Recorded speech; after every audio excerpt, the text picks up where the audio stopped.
ഓം ശ്രീനാരായണ പരമഗുരവേ നമഃ.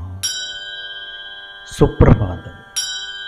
1245 ദിവസമായ ഇന്ന് 2024 ഒക്ടോബർ മാസം 11 വെള്ളിയാഴ്ച, 1200 ആണ്ട് കന്നിമാസം 25 ഗുരുവചനങ്ങളിലൂടെ.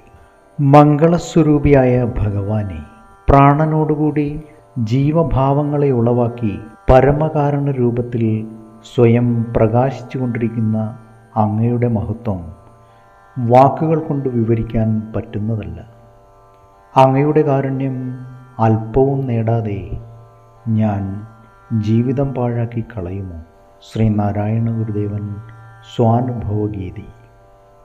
ശ്രീ മങ്ങാട് ബാലചന്ദ്രൻ തയ്യാറാക്കിയ ശ്രീനാരായണ ഗുരുവിൻ്റെ 366 മഹത്തായ ചിന്തകൾ എന്ന പുസ്തകത്തിൽ ഭഗവാനെ നിന്റെ മഹാത്മ്യം എന്ന് വിവരിക്കുന്ന ഭാഗമാണ് ഇന്ന് അവതരിപ്പിക്കുന്നത്.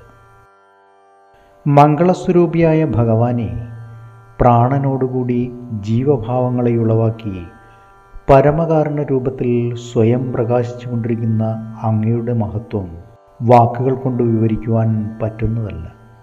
അങ്ങയുടെ കാരുണ്യം അല്പവും നേടാതെ ഞാൻ ജീവിതം പാഴാക്കി കളയുമോ?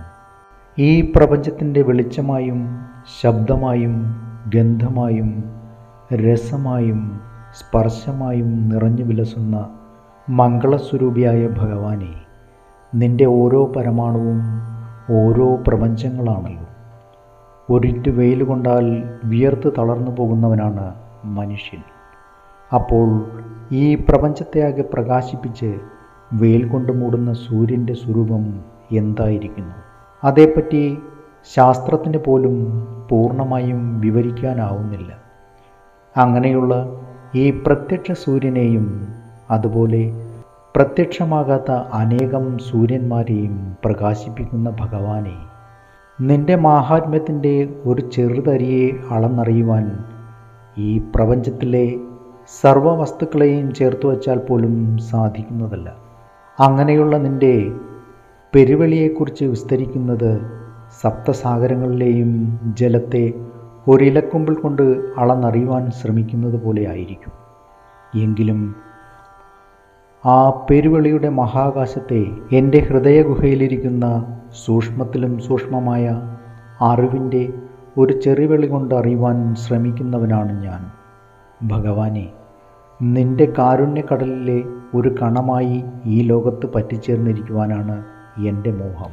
അതിനുവേണ്ടി ഞാൻ സദാ നേരവും നിൻ്റെ മാഹാത്മ്യത്തെപ്പറ്റി ചിന്തിച്ചു കൊണ്ടിരിക്കുകയാണ്. നീ അല്പമെങ്കിലും പ്രസാദിച്ചില്ല എന്നാൽ ഈ ജീവിതമാകവേ വ്യർത്ഥമായി പോകും. ഭഗവാനെ, നിൻ്റെ പെരുവെളിയിലേക്ക് എൻ്റെ ഉൾവെളിയെ കൂടി ചെമ്പിൽ ഈയം പൂശുന്നത് പോലെ വിളക്കി ചേർക്കണം. നിന്നെ വിട്ടിട്ട് എനിക്കൊരു ക്ഷണവുമില്ലാതാകണം. ഏവർക്കും നന്മ നിറഞ്ഞ ഒരു സുദിനം ആശംസിച്ചുകൊണ്ട് നിർത്തുന്നു. നന്ദി, നമസ്കാരം. ഗുരുധർമ്മം ജയിക്കട്ടെ. ശബ്ദം നൽകിയത് സുജീഷ് മഹേശ്വരി.